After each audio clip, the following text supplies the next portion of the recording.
Don't you dare sending me stems that are unorganized, out of sync, nameless with unnecessary duplicates, and so forth. If you're one of these bastards, make sure to watch this video right now.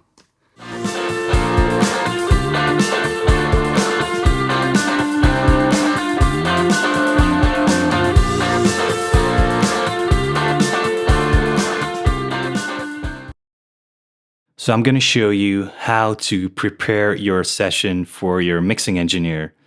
It's important to do this properly to avoid any frustrations between the two of you. First of all, make sure to name each track.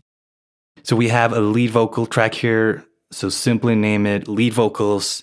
And we have a few backup vocal tracks as well.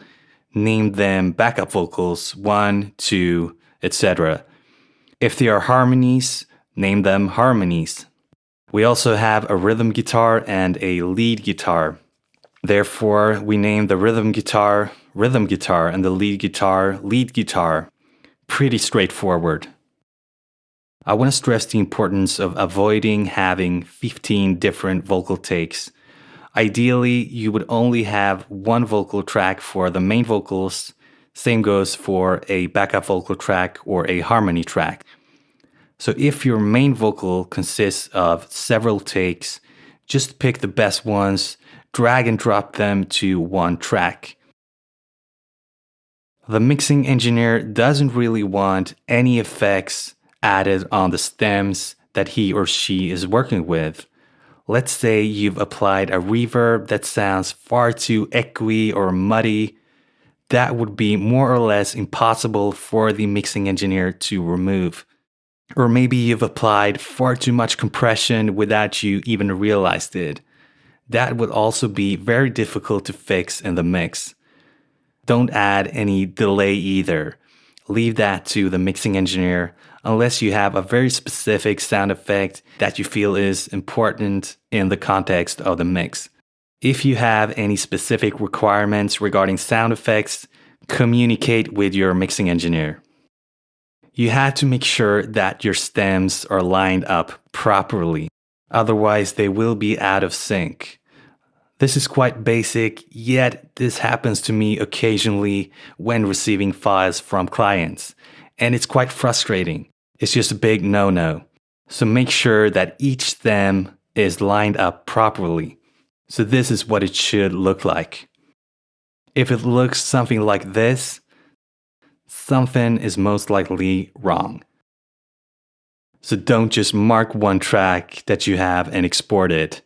The end result will just be a mess. Once you've removed unnecessary stems, you've named them, you've removed any processing and checked the sync, you're ready to bounce down the project. So you go to export all tracks as audio files. If you recorded in 24 bits, export the stems as such. I would avoid normalizing the tracks unless your tracks are peaking.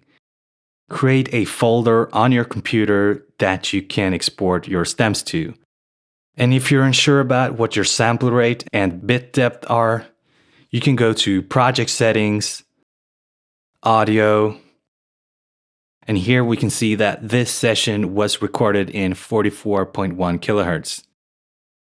To see the bit depth, go to Recording, Recording Preferences, and we can see that the 24-bit recording is checked, which most likely means that you've recorded in 24-bit. So there you go, just some general guidelines for you. If you follow these steps, the mixing process will most likely be smooth and pleasant for your mixing engineer, thus avoiding any issues along the way. So that's it for this time. As always, make sure to subscribe, smash that thumbs up button, and I'll see you in the next video.